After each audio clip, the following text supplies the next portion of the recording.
안녕하세요. 텍스트 분석과 자연어 처리 세 번째 온라인 클래스입니다. 오늘 수업에서는 전통적인 텍스트 마이닝에서 행해지던 기법을 배워보도록 할 건데요. 전통적인 텍스트 마이닝에서 모델링을 진행하기 전에 어떻게 텍스트를 수치형으로 바꾸었는지 그 텍스트 레프레젠테이션 방법에 대해서 살펴보고 이를 이용해서 텍스트 마이닝에서의 간단한 텍스트 분류 문제를 이제 살짝 다뤄보도록 하겠습니다. 먼저 텍스트 레프레젠테이션입니다. 우리 첫 시간에 이 수업의 초반부에서는 전통적인 텍스트 마이닝 태스크를 살펴보고 그리고 또 이번 학기 후반부에서는 딥러닝 기반의 자연어 처리에 대해서 집중해서 살펴보기로 했었죠. 그래서 뒷부분에서의 모델들은 거의 모두 딥러닝 기반이지만 앞부분에서는 전통적인 머신러닝 모델들을 이용해서 모델링을 진행해 보도록 하겠습니다. 자, 그럼 먼저 이 전통적인 머신러닝에서의 데이터 분석 파이프라인과 딥러닝에서의 데이터 분석 파이프라인에서의 차이점을 먼저 살펴보도록 할게요. 이, 음, 이 클래시컬한 NLP 모델에서 사용하는 이 머신러닝 모델이든 아니면 이제 딥러닝 모델이든 이렇게 인풋 데이터를 받아서 아웃풋 데이터를 내어주는 모델이기 때문에 모델 관점에서의 이제 구조적인 차이만 있을 것 같지만 전체적인 분석 과정, 전체적인 분석 파이프라인에서 크게 차이가 나는 부분이 또 하나가 있는데요. 어떤 거냐면은 이 피처 엔지니어링입니다. 이 머신러닝 파이프라인에서는 모델이 보다 더 좋은 결과를 내뱉어 줄 수 있도록 피처들을 잘 만들어주는 것, 예를 들면은 추가적인 변수를 생성한다던가 아니면은 데이터 차원이 크면 차원 감소를 시켜준다던가 아니면 변수를 선택하는 등 다양한 방법을 이제 시도를 해가지고 같은 모델을 사용을 하더라도 보다 더 좋은 결과가 나오도록 변수를 핸들링하죠. 이런 변수 핸들링하는 방법들을 다양하게 트라이 해보고 더 좋은 결과를 낼 수 있도록 계속해서 파이프라인을 업데이트 시켜줘야 합니다. 근데 반면에 딥러닝에서는 대체적으로 그런 추가적인 피처 엔지니어링을 거치지 않고 로우 데이터를 모델에다가 이렇게 집어 넣어 주는데요. 그 이유는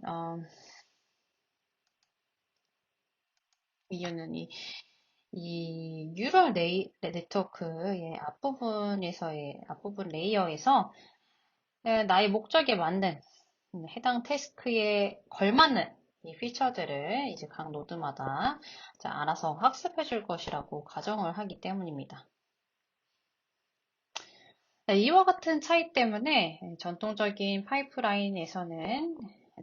이 머신러닝 파이프라인에서는 데이터를 모델에다가 피딩하기 전에 전까지의 과정에 굉장히 신경을 많이 쓰고 딥러닝에서는 상대적으로 그 피딩하기 전까지의 과정에 신경을 덜 쓰고 이제 모델의 구조를 바꿔가고 뭐 파라미터를 수정하는 그 관점으로 더 많이 신경을 쓰게 되죠. 텍스트 분석 시에도 유사합니다. 머신러닝 모델을 사용할 때는 앞부분 데이터 처리하는 부분을 훨씬 많이 신경을 쓰고 그리고 딥러닝 모델을 사용할 때는 간단하게 이제 데이터를 수치형으로 바꾼 다음에 모델을 돌리게 되죠. 근데 일단 이럼에도 불구하고 이러한 차이에도 불구하고 텍스트 분석 시에는 두 모델링 관점에서 모두 신경 써야 하는 부분이 있는데요. 뭐냐면은 우리의 텍스트 데이터, 즉 앞부분에서 이렇게 텍스트 수집을 하고 이러저러한 이제 전처리들을 다 마친 후에 의 데이터를 모델에다가 집어넣기 위해서는 그 전에 모델이 이해할 수 있는 형식, 숫자 형태로 바꿔주어야 한다. 로 데이터를 컴퓨터가 이해할 수 있는 형태로 바꿔주어야 한다는 것입니다. 그래서 텍스트 분석, 자연어 처리에서 피처 엔지니어링은 이 피처 엔지니어링을 이제 맥락에 따라서 뭐 피처 익스트랙션, 뭐 텍스트 레프레젠테이션, 텍스트 임베딩 등으로 불리는데요. 이러한 형태로 불리는 이 텍스트 데이터를 수치형으로 바꾸는 작업을 우리가 수행을 해 주어야 합니다. 자, 그럼 어떻게 이런 전처리 후에 이러한 뭐 데이터를 수집하고 뭐 토커나이제이션을 해주고 스테밍하고 렘마테이션 하는 이런 전처리 후에 수치형 데이터를 텍스트를 수치형으로 변화시켜서 모델에다가 집어 넣을 수 있을까요? 네, 이러한 텍스트를 뉴메리컬한 형태로 이제 바꿔주는 과정을 우리는 이제 텍스트 표현이라고 통칭을 하도록 할 거고요. 그리고 오늘은 이러한 텍스트 레프레젠테이션 기법들 중에서도 전통적인 NLP에서 기존에 옛날에 이제 텍스트 마이닝에서 많이 쓰이던 전통적인 기법을 다뤄보도록 하겠습니다. 이는 이제 백 오브 월즈입니다. 백 오브 월즈란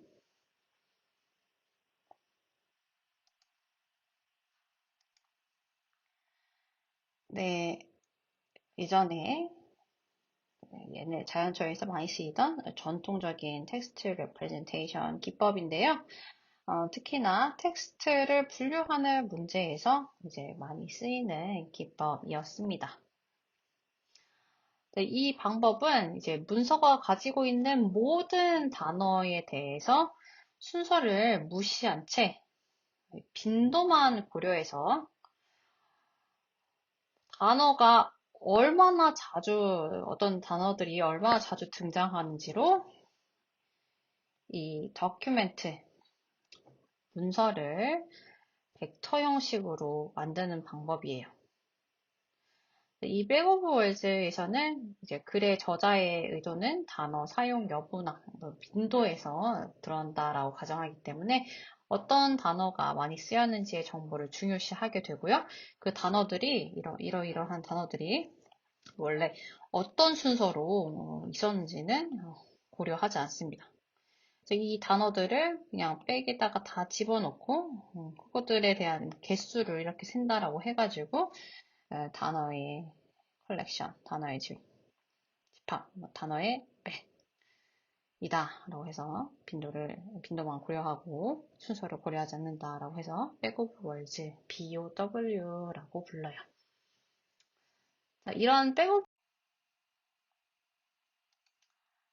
오브 월즈 얘는 구체적으로 서로 다른 기법이 있는데요. 그 전에 우선 이제 어떻게 단어를 그 빈도를 가지고 나타낸다는 건지, 백 오브 월즈가 뭘 말한다는 건지 조금 더 예제를 가지고 자세히 한번 얘기를 해보도록 하겠습니다. 자, 우선 우리가 가진 코퍼스가 이렇게 5개의 문장으로 이루어져 있다라고 할게요.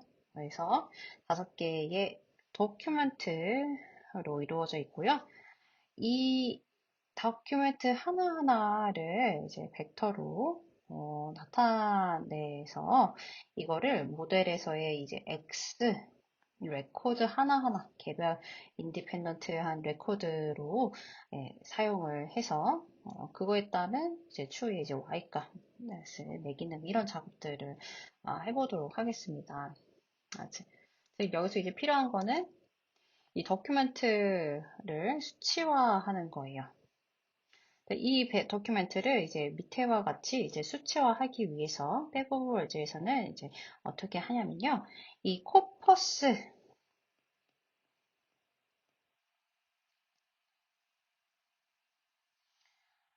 전체에 있는 모든 워드가 무엇인지, 몇 개가 있는지를 한번 이제 살펴보는 거예요. 무엇인지를 한번 살펴보는 거예요. 네, 우리의 예제 코커스에서는 어떤 서로 다른 단어들이 있냐면, I like this movie랑, 더랑, movie는 이 앞에 있었죠, 그죠? Hunger Game is 트릴로지, 무비 앞에 있었고요. 제니퍼 로렌스, an excellent actor, 그리고 would give film 8 out of 10. You can observe some dropping cleverness. 이렇게 단어들이 있죠, 그죠? 자, 이 단어 하나하나에 대해서 고유의 아이디를 부여해 주겠습니다. 그래서 예를 들어서 I는 1, like는 2, this는 3, movie 4. 더는 5, movie는 앞에 4라고 했죠. 6, 7, 8, 9, 9, 10, 11, 뭐 이런 식으로 이제 아이디를 한번 부여를 해볼게요. 그리고 이 아이디 하나하나마다 이렇게 벡터의 인덱스를 대응시켜가지고 해당 도큐멘트 내에 해당 인덱스에 관련된 단어가 발생하면은 그 자리에 그 단어가 몇 번 발생했는지를 카운트해서 기입을 시켜주는 거예요. 자, 이때 그러면은 첫 번째 도큐멘트와 같은 경우에는 이제 어떤 식으로 수치화를 해주냐면 I, 첫 번째 자리에 있는 I, 두 번째 자리에 있는 2가 부여되어 있던 이제 like, 3이 부여되었던 this, 그리고 4가 부여되었던 이제 movie가 한 개 한 개씩 들어가 있으므로 그 해당 자리에다가 1111 집어넣어주고, 그리고 이제 나머지는 들어가지 않게 되므로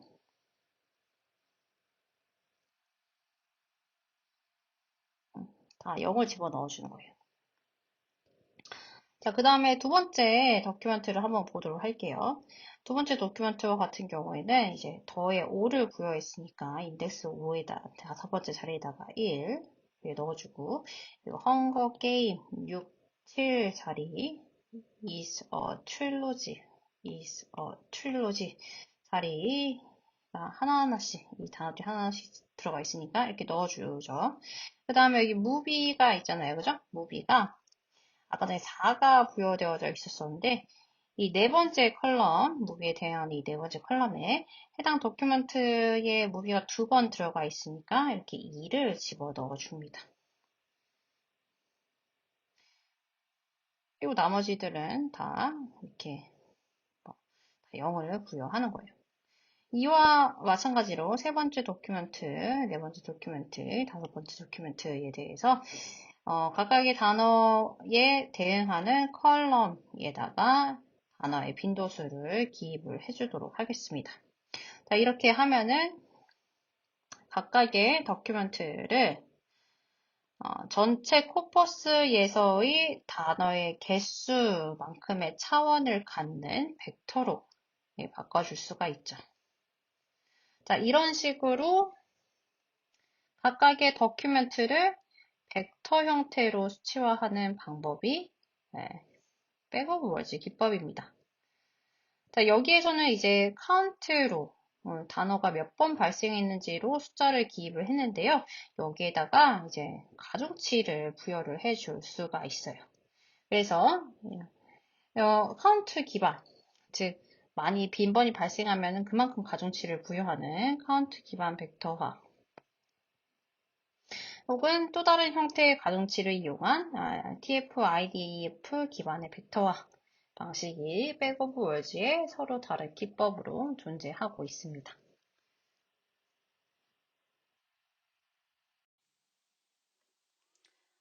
네, 앞에서와 같이 이와 같이 각각의 도큐멘트마다 레코드로 표현하고, 즉 행렬의 행으로 표현하고, 그리고 각각의 텀을 열로 표현을 해서 그러한 이제 행과 열로 이루어진 행렬의 각 도큐멘트 텀 자리에다가 해당 텀이 있는지 없는지 혹은 카운트가 몇 개인지를 값을 기록한 행렬 Document Term Matrix, DTM이라고 부릅니다.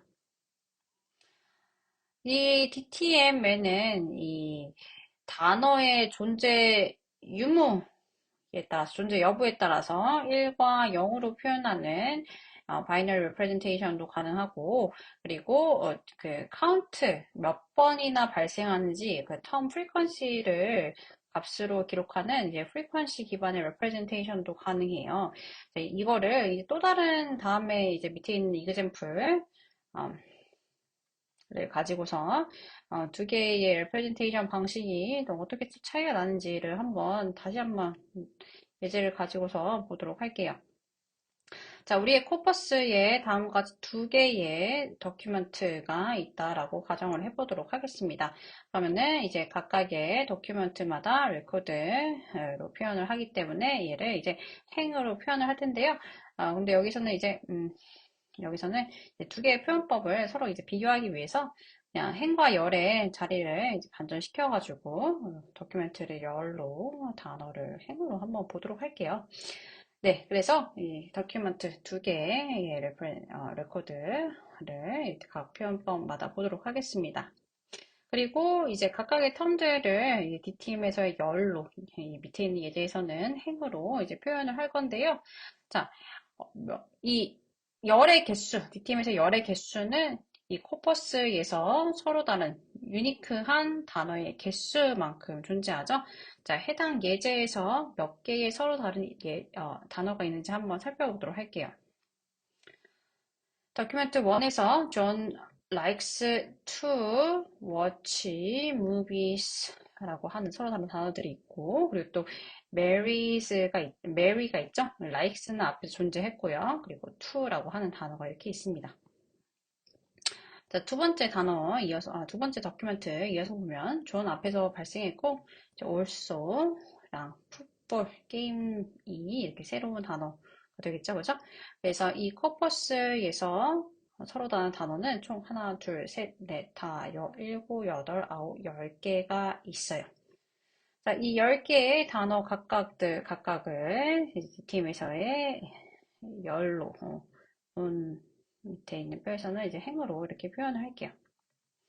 자, 이 행의 순서는 전혀 이제 상관이 없습니다. 행 순서 좀 바뀌어도 상관없어요. 왜냐면은 우리 백오버즈에서는 단어의 오더를 중시하지 않는다라고 했었죠, 그죠? 그래서 이제 순서는 상관없고요. 그냥 코퍼스에서 처음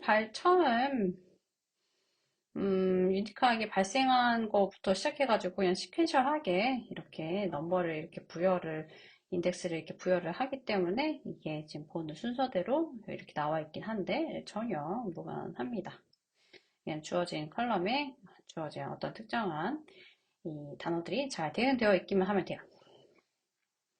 자, 이걸 가지고서 이제 각각의 도큐멘트마다 레코드 그리고 각각의 텀마다 피처를 이렇게 부여를 했으니까 이거를 가지고서 바이너리 레프레젠테이션, 프리퀀시 레프레젠테이션을 할 수가 있겠죠, 그죠? 네, 첫 번째 도큐멘트는 John likes to watch movies가 나왔었고, 그리고 Mary likes 한 번 더 발생하고 이제 to가 되니까 이게 발생하는 단어들에 1을 넣어줍니다. 여기에서는 이제 존재 유무만 보기 때문에 likes가 발생을 했으면 그냥 1로 기입을 하면 됐죠, 그죠?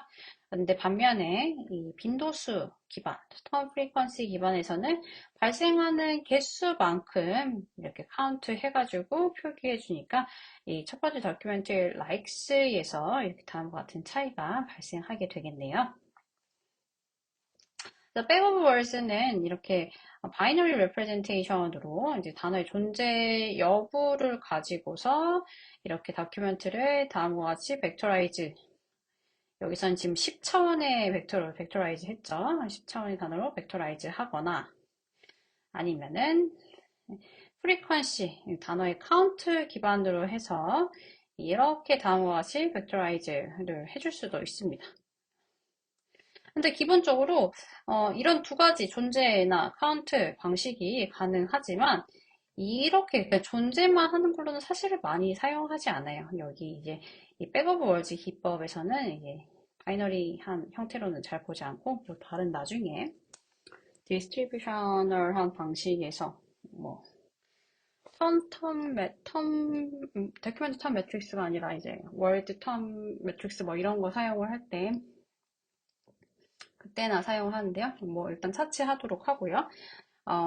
백오브 월드에서는 기본적으로 프리퀀시 기반으로 표현하는 게 기본입니다. 프리퀀시 기반, 정확하게 말하자면 텀 프리퀀시 기반 혹은 카운트 기반이라고 불리는 이런 벡터라이제이션 기법을 기본적인 백오브 월드의 기법으로 사용을 하는데요. 다시 한번 말씀을 드리자면요.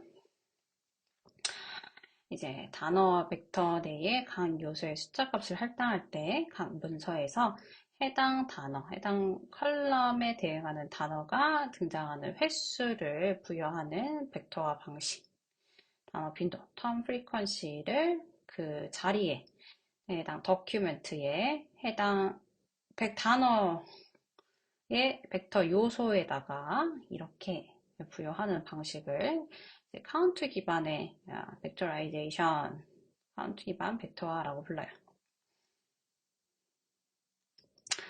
자, 이 카운트 기반 벡터화는 앞에서 예제로 본 것 같이 전체 코퍼스에 등장하는 단어들을 기반으로 위 사전, 월드 보케블러리 셋 V를 생성을 하고 거기 안에 있는 각 단어마다 컬럼으로 대응시켜서 문서에서의 등장 횟수를 카운트해서 해당 단어의 벡터의 엘리먼트로 할당하는 것이 이제 카운트 기반 벡터라이제이션입니다.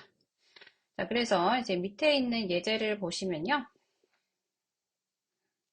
이렇게 어떤 더큐먼트들마다 이제 레코드로 만들어 놓고 그리고 이 전체 코퍼스에 있는 전체 단어들 즉 워드 보케블러리 V 안에 있는 모든 단어에 대해서 컬럼을 부여하기 때문에 이제 벡터의 크기가 이렇게 워드 보케블러리의 크기 즉 코퍼스 내에 있는 모든 워드의 개수가 되도록 해서 각각의 컬럼마다 도큐멘트 내에서의 단어 빈도수를 세가지고 기록한 다음에 이 기록되어져 있는 엘리멘트들의 연속된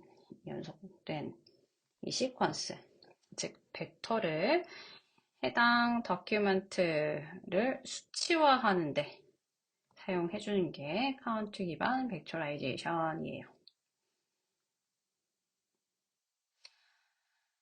네, 그래서 이러한 벡터, 그리고 이러한 벡터를 우리가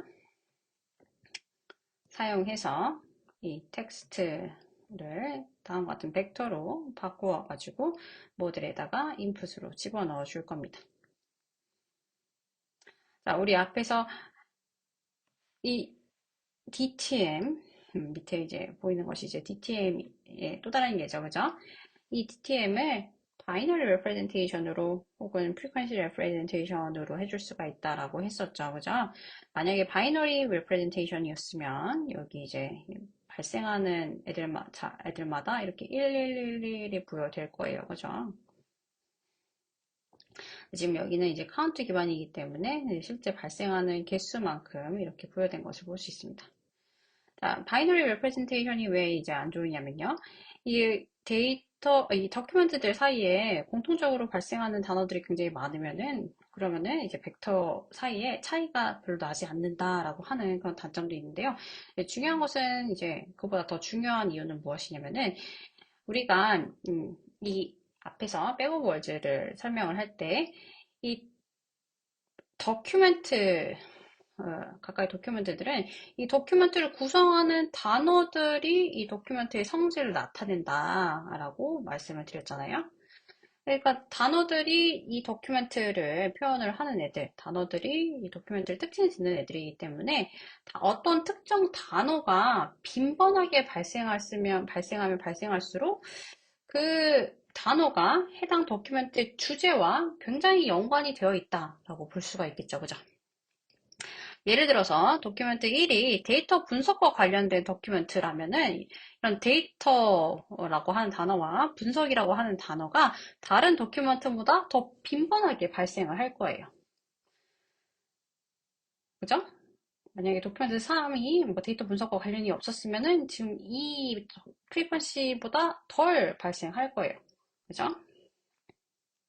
그와 같이 어떤 중요한 데이터, 그 도큐멘트의 주제를 표현하는 중요한 단어들은 그 도큐멘트 내에서 이제 빈번하게 발생할 할 확률이 높기 때문에 이러한 출현 빈도 많이 빈번하게 발생할수록 더 해당 값에 가중치를 부여해줍니다.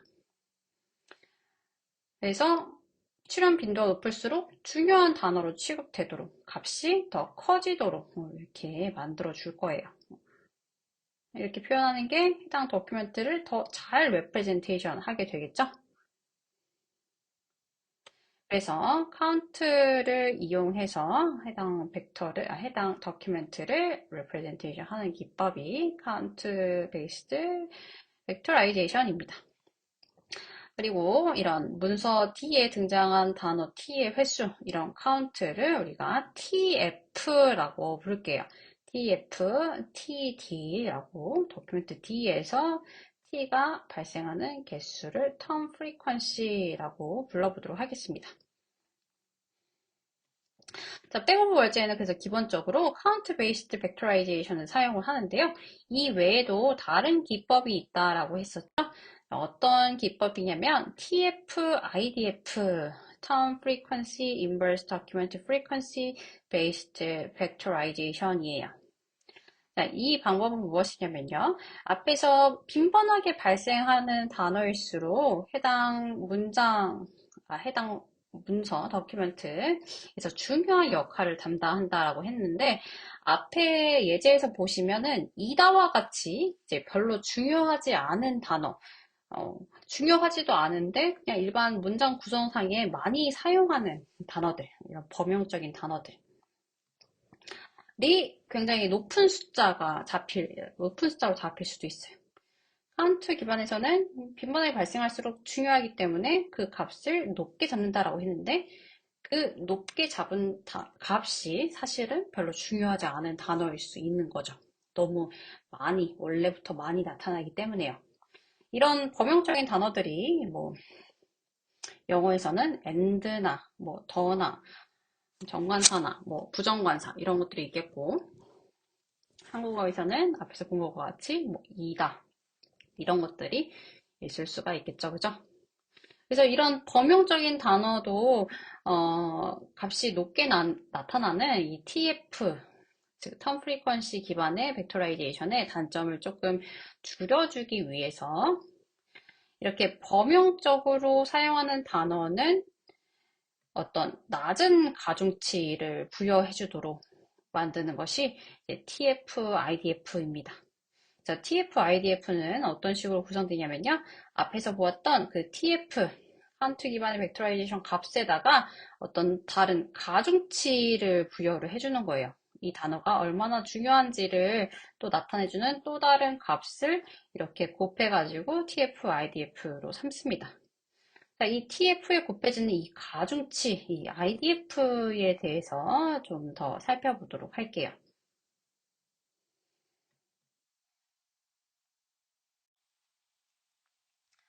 네, 그래서 우리가 가중치를 곱해주는 이유는 너무 범용적으로 사용되는 단어들에 대해서는 조금 적은 값이 벡터 상에 부여되도록 만들어주기 위해서 웨이트를 부여하는 거잖아요. 그죠? 그러면 어떤 단어가 이제 범용적으로 사용되는 단어인지를 또 체크할 수 있어야겠죠? 이것도 이제 통계 기반으로, 그리고 우리 코퍼스 내에서 이렇게 범용적인 단어들을 찾아줄 거예요. 그래서 어떤 방식으로 범용적인 단어를 찾을 거냐면은, 도큐멘트 프리퀀시를 이용해서 어떤 단어가 많이 사용되는 단어인지, 원래부터 많이 사용되는 단어인지, 혹은 특정 도큐멘트에서만 사용되는 단어인지를 구분을 해줄 것입니다. 자, 이 도큐멘트 프리퀀시란 이 특정 텀 t가 전체 코퍼스에서 몇 개의 문서에서 발생하는지의 빈도수를 나타내는 것이 이 document frequency예요. 그래서 t가 발생하는 도큐멘트의 수를 df라고 합니다. 어떤 단어, 뭐 예를 들어서 and가 이제 모든 도큐멘트에서 다 발생을 한다라고 하면은 df and는 전체 코퍼스의 도큐멘트의 개수 n과 동일하게 되겠죠, 그죠? 그래서 많은 문서에서 발생하면 발생할수록 뭐 그냥 범용적인 데이터이기 때문에 값이 굉장히 높아질 거예요, 그죠? 그러면은 사실상 덜 중요한 데이터가 워드가 될 거고요. 반대로 어떤 특정 도큐먼트에서만 발생하는 굉장히 레어한 그런 텀일수록 범용적이지 않은 거기 때문에 해당 문서에 대한 정보를 더 많이 전해주는 그런 중요한 단어일 수가 있습니다. 즉, 그러니까 적은 개수의 문서에서 발생하는 텀, 즉 df가 낮은 텀일수록 중요하기 때문에 우리의 벡터라이제이션에서는 더 높은 가중치가 부여되어야겠죠, 그죠? 그리고 반대로 어디서나 모든 도큐멘트에서 이렇게 다 발생하는, 빈번하게 발생하는 텀, 즉 df 값이 높은 텀과 같은 경우에는 중요도가 떨어지겠죠. 그래서 웨이트를 낮게 잡아줄 겁니다. 그래서 이 df와 중요도, 즉 웨이트, 우리가 잡아야 되는 웨이트 사이에는 이렇게 역의 관계가 있어요. 그래서 우리는 이 tf에 곱해주는 가중치를 이 df의 역수인 인버스 도큐멘트 프리퀀시 IDF로 곱해줄 거입니다. 특히 구체적으로 이 IDF의 식은 어떻게 나타나냐면요. 그냥 DF의 그냥 역수가 아니라 다음과 같은 식을 이용을 해줄 거예요. DF의 그냥 역수인 경우에는 DF가 0인 경우에 물론 DF가 0인 경우가 우리 코퍼스를 다룰 때는 없겠지만 뭐 다른 어, 월드 버케블러리를 뭐 다른 코퍼스에다가 적용할 경우에는 df 값이 0이 돼버릴 수도 있거든요.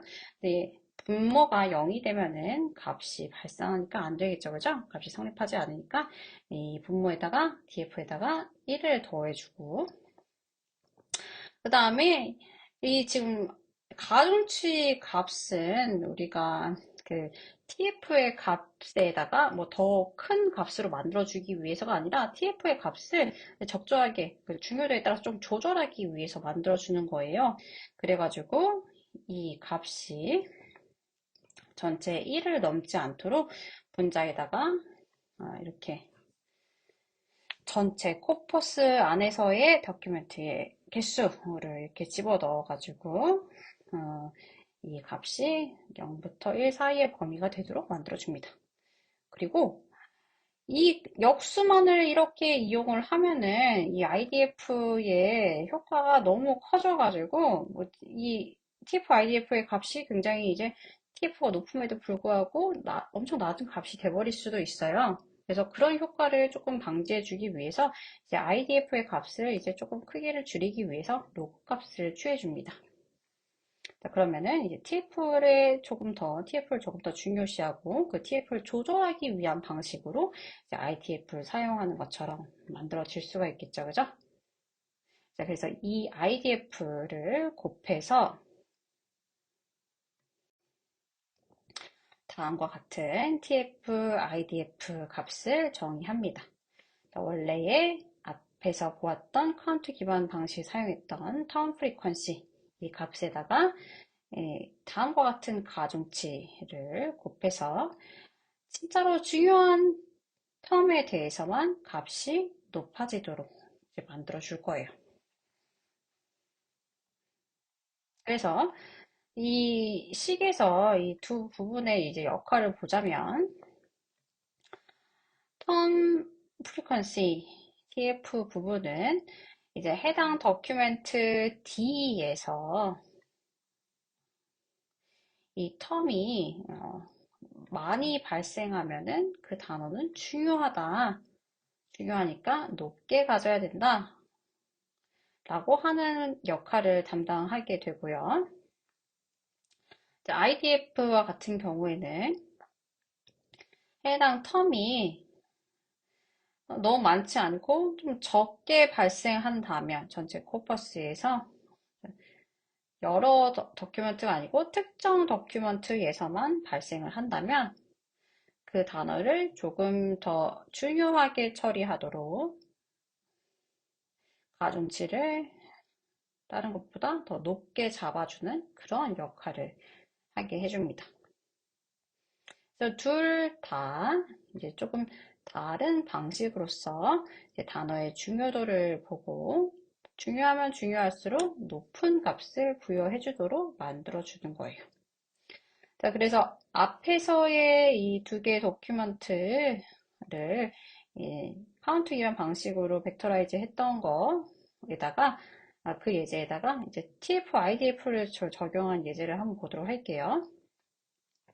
자, 이 예제에서는 이제 그래서나 뭐 이다나 한다와 같이 이 모든 도큐멘트에서 빈번하게 발생하는 단어들은 이 해당 도큐멘트에서 또 많이 발생하더라도 TF가 높았더라도 IDF 값이 이제 낮기 때문에 이렇게 낮은 값으로 이제 보여지는 거를 볼 수가 있고요. 그리고 이 도큐멘트의 성격을 결정짓는 그렇게 범용적으로 쓰이지 않는 이런 데이터나 문서과 같은 경우는 이런 덜 중요한 단어들보다 상대적으로 더 높은 값을 이렇게 취하고 있는 것을 살펴보실 수가 있습니다. 네. 그리고 TF-IDF, 그래서 이와 같은 TF-IDF가 단어의 중요도를 잘 나타내주고 그 단어의 중요도와 이 다큐멘트가 가지고 있는 단어, 얘가 이 단어들을 갖고 있느냐 아니냐를 잘 레프레젠트 해주기 때문에 이런 도큐멘트를 수치형 벡터로 만들어주는데 굉장히 많이 사용하는 그리고 또 전통적인 NLP에서 굉장히 많이 사용하던 기법이라고 볼 수가 있어요. 자, 이런 TF, IDF, 구체적인 식을 보았는데요. 이 식 말고도 굉장히 많은 식들이 그동안 많이 만들어졌습니다. 여기 보시면은 이제 로그라고 하는 함수를 사용을 하고, 그리고 또 여기 안에 또 이렇게 식이 좀 복잡하게 만들어져 있잖아요. 그죠? 설명은 굉장히 직관적이지만 어떻게 보면 처음에 딱 봤을 때는 좀 복잡할 수 있죠. 그죠? 로그 말고 뭐 다른 함수를 취할 수도 있고, 로그가 아닌 이 형태를 그냥 가져갈 수도 있겠고, 뭐 다양한 형태의 식이 만들어질 수도 있고, 아니면 여기에다가 뭐 다른 거 뭐 익스포넨셜을 곱한다든지, 뭐 어떻게 이렇게 뭐 다른 가중치를 더 곱한다든지, 이런 것들이 다 가능하겠죠. 그죠? 그래서 ETF, IDF-식 말고도 다른 형태의 그런 레이팅 스킴들이 다 가능한데요. 그럼에도 불구하고 이 TF, IDF 방식이 이제 다양한 태스크에서 범용적으로 굉장히 잘 적용이 돼서 좋은 결과를 내기도 했고, 그리고 이제 해석하기에도 직관적으로 굉장히 이제 간단하기 때문에 이런 information retrieval과 같은 분야에서 굉장히 잘 쓰여지고 굉장히 이제 잘 워킹하는 그런 스킴으로 알려져 있어서 이 방식을 기존에 굉장히 많이 사용을 해왔습니다.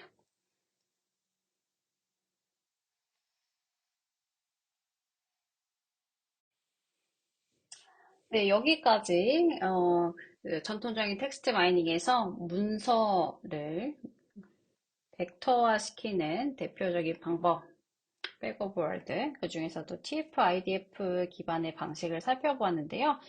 2000년대 후반으로 와서는 이렇게 도큐멘트 자체를 어떤 특정 크기의 벡터로 표현을 하지 않고 문장을 구성하는 기본 단위인 워드 자체를 특정 크기의 벡터로 표현을 잘 해주자 라는 방식으로 많이 넘어왔습니다. 그런 방식들, 워드를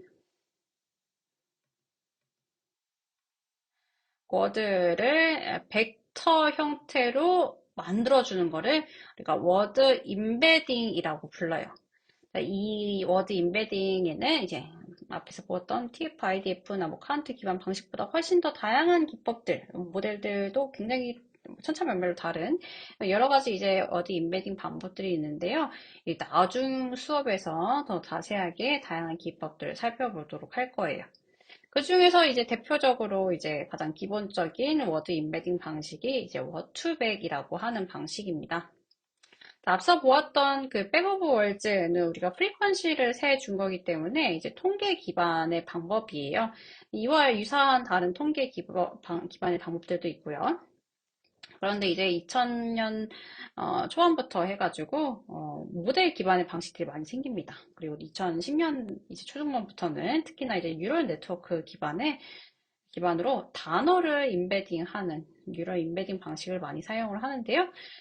이런 이제 뉴럴 임베딩 방식을 이제 유행처럼 만들어준 게 지금 여기서 나오는 이제 워투백이에요. 이 워투백과 같은 경우에는 이제 단어를 레프레젠테이션 한다라고 했잖아요. 그런데 단어의 의미를 잘 표현할 수 있도록 문맥적인 의미를 잘 레프레젠트 해서 이것들을 이제 벡터 공간 상에서 나타낼 수 있도록 하는 방법을 합습한 방법이에요. 이거를 이제 이후에 텍스트 마이닝 기본적인 태스크들 좀 본 다음에 그 이후 클래스에서 한번 더 자세히 다뤄보도록 하겠습니다. 자, 그래서 텍스트 레프레젠테이션 하는 방법에는 이제 방금 전에 본 것 같이 워드를 이렇게 특정 벡터로 엠베딩 하는 방법도 있고 분석 단위를 더큐멘트 단위로 갖고 와가지고 더큐멘트 단위로 이제 벡터라이즈 하는 방법도 있는데 그 문서를 벡터라이즈 하는 방식 중에서 전통적인 방식이 TF, IDF다라고 일단 알아주시고 이 TF, IDF를 기반으로 해가지고 몇 가지 태스크에 한번 적용을 해보도록 하겠습니다. 가장 먼저 적용할 부분은 이 자연어 처리, 이 텍스트 마이닝 부분 중에서도 가장 적용하기 쉬운 태스크인 텍스트 클래시피케이션 분류 문제에 의해서 이 TF, IDF를 이용해가지고 분석을 한번 해보도록 할게요. 이제 이 텍스트 클래시피케이션은 내가 분석하고자 하는 단위 텍스트를 하나의 레코드 X 값으로 두고 이 X 값을 미리 정해져 있는 여러 가지 클래스들 중에서 하나로 이제 분류해 주는 것을 우리가 텍스트 클래시피케이션 분류 문제라고 부르죠.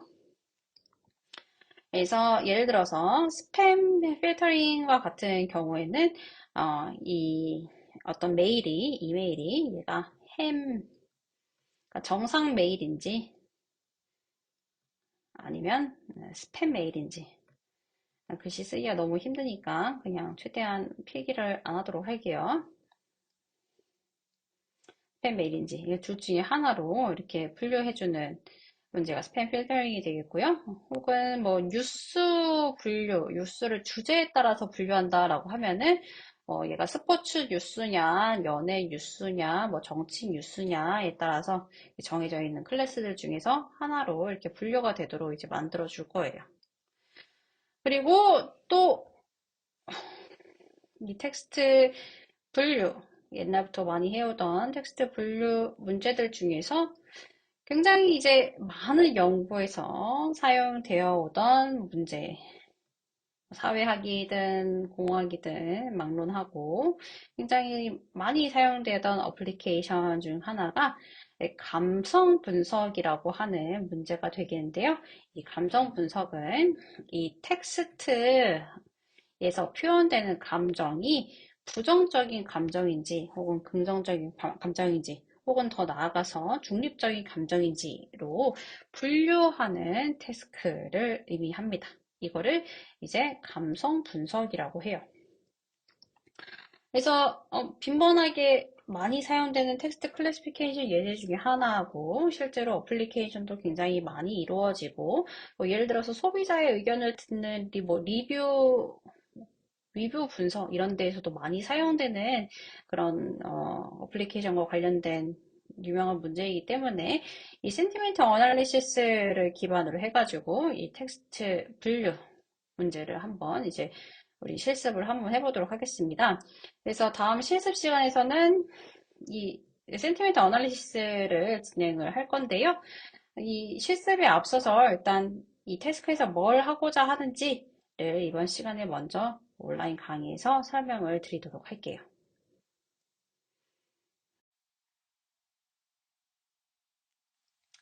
자, 우리가 이제 이 수업의 초반부에서 다룰 이제 텍스트 마이닝, 기본적인 텍스트 마이닝의 태스크를 우리가 두 가지를 볼 건데요. 처음엔 첫 번째는 지금 바로 다룰 이제 센티멘트 어널리시스, 얘를 이제 다른 데서는 이제 오피니언 마이닝이라고도 불러요. 어떤 제품에 대한 소비자의 의견이 뭐 긍정적인지 부정적인지를 보이는 이런 의견과 관련된 마이닝이기 때문에 오피니언 마이닝이라고 부르는데요.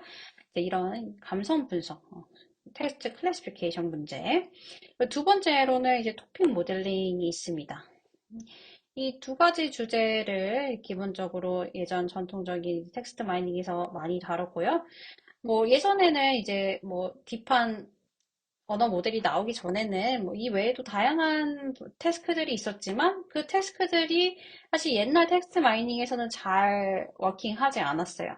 요즘에 와서 이제 요즘의 모델을 가지고서 더 정확하게 작동을 하기 때문에 대부분 태스크들이 사실 옛날의 기법만 가지고서 사용하는 것으로는 이제 잘 되지 않고 좀 좋은 모델을 사용을 하도록 진짜 자연어를 제대로 이해하고 그걸 기반으로 해서 결과를 내도록 하는 자연어 철저로 많이 넘어왔습니다. 그런데 감성 분석, 지금 여기서 보는 태스크인 감성 분석, 그냥 간단한 텍스트 클래시피케이션, 그리고 토픽 모델링과 같은 경우에는 기존에 있는 메소드들을 사용해도 굉장히 잘 워킹을 하는 거예요. 그래서 복잡한 모델까지 사용하지 않더라도 이미 잘 되기 때문에 원래 파이프라인 가지고서도 우리가 충분히 해결할 수 있는 문제로 잘 남아 있습니다. 그래서 텍스트 마인 태스크 이 두 가지를 살펴볼 건데 오늘은 감성 분석, 다음 주에는 토픽 모델링 모델에 대해서 살펴보도록 할게요. 자, 감성 분석은 방금 전에 말씀드렸던 것처럼 텍스트에서 사용자의 주관적인 의견이나 감성, 태도를 분석하는 텍스트 마인의 핵심 분석 기법 중에 하나입니다. 텍스트에서 감성을 나타내는 단어들을 기반으로 해가지고 이 텍스트의 긍정 혹은 부정의 감성을 결정을 해요. 그래서 이거를 이제 머신러닝 모델을 가지고 하지 않더라도 사실 이런 감성 분석을 사회학 쪽에서 굉장히 많이 했습니다. 어떻게 하냐면은 우리가 이제 부정을 나타내는 단어들이 있고 긍정을 나타내는 뭐 좋다, 나쁘다 이런 단어들이 있잖아요, 그죠? 이런 단어들을 미리 정해놓고 이게 어떤 단어가 얼마만큼의 감성을 어떤 종류의 감성을 얼마만큼 나타내느냐라고 하는 것들을 미리 이렇게 룰 형태로 정해놓은 이제 감정 사전을 만들어가지고 그 사전을 가진 상태에서 그 더큐멘트에 발생하는 단어들을 검색해가지고 점수를 계산을 해주는 거예요. 그래서 이미 이제 뭐 통계적인 방식을 이용을 해가지고 이미 만들어진 룰을 사용하는 거기 때문에 뭐 통계 기반, 규칙 기반으로 또 이렇게 감성 분석을 이제 할 수가 있었습니다. 그런데 여기에서 이제 이런 그냥 간단한 통계 기반에서 이제 넘어와가지고 이제 머신러닝의 시대가 되면서 근래에는 당연히 이런 규칙 기반 같은 경우에는 이제 모든 단어를 표현하기에는 너무 힘드니까요.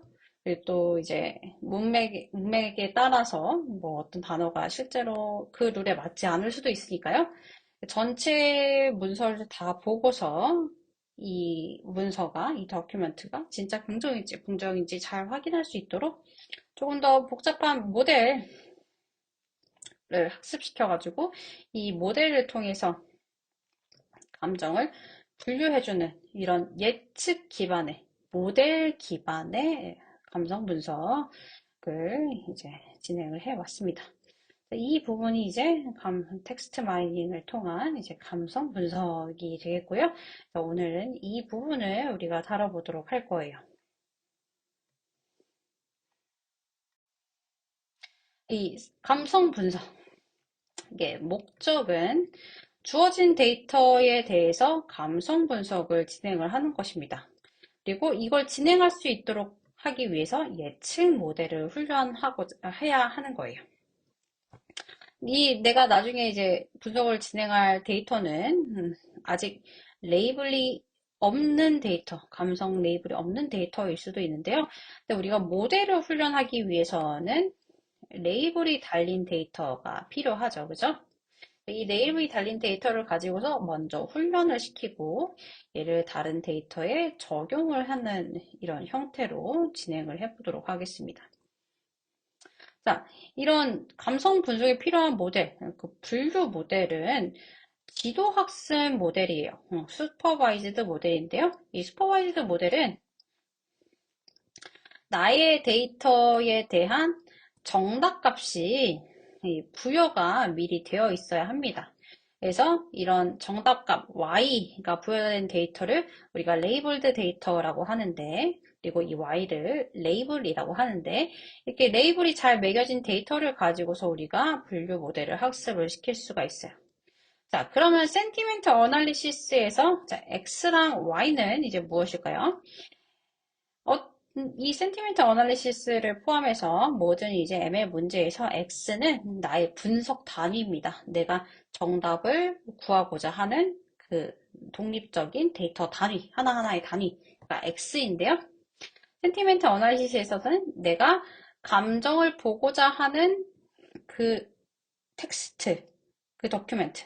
뭐 예를 들어서 리뷰 하나라든지, 뭐 문장 하나라든지. 그냥 내가 감정을 보고자 하는 단위의 텍스트 데이터가 되겠죠. 그 텍스트 데이터 중에서도 모델에 들어가기 전에 X는 그 텍스트를 다 필요한 전처리를 다 거친 후에 앞서 보았던 뭐 TF, IDF 등의 방식으로 벡터화를 마친 데이터여야 할 거예요.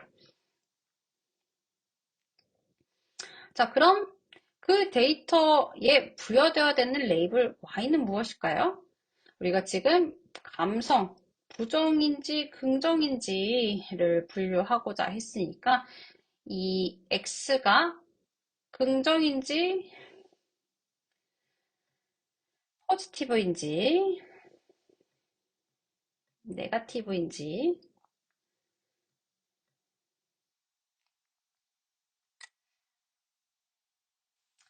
를 표현해주는 그 정답값이 이제 Y가 되겠습니다.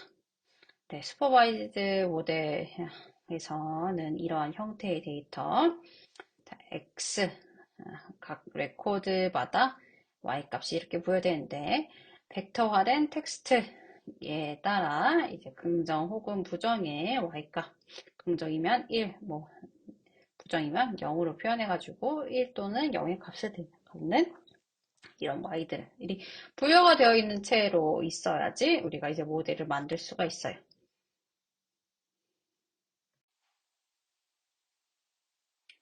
그래서 우리가 텍스트 데이터가 있는데 레이블이 만약에 없다라고 하면은 먼저 일부 데이터에 대해서 이런 레이블을 매긴 다음에 훈련을 시키고 그 다음에 나머지 데이터에 대해서 뭐 감성 분석을 진행한다든지 해야겠죠, 그죠?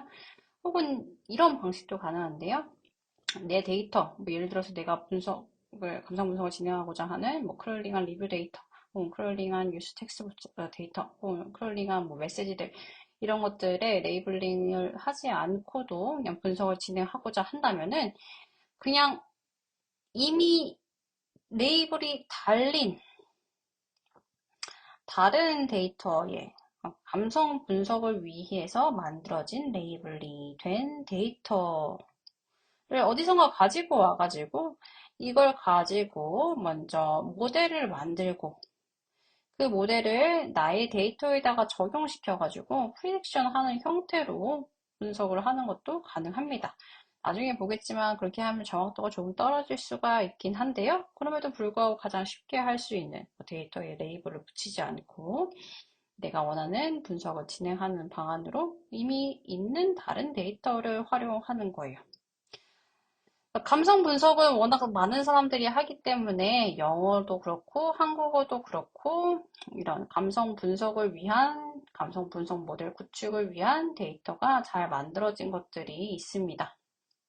대표적으로 영어 쪽에서도, 영어권에서도 그렇고, 우리 한국어 쪽에서도 그렇고, 영화 리뷰 데이터를 이용해가지고, 긍정인지 부정인지 감성을 매겨가지고, 이 데이터를 이제 감성 분석 분류 모델을 만드는데 보통 많이 사용을 해요. 그래서 이 데이터를 우리가 가지고 오고 그리고 또 얘 전처리하고 그리고 분류기를 만들고 이거를 또 다른 데이터에 대해서 프리딕션 하는 그 과정을 지금 이번 수업에서는 시간이 모자라니까 이어지는 실습 시간에 다뤄보도록 하겠습니다. 다음 시간에 컴퓨터를 가지고 와주세요. 네, 오늘 수업은 여기서 마치도록 하겠습니다. 감사합니다.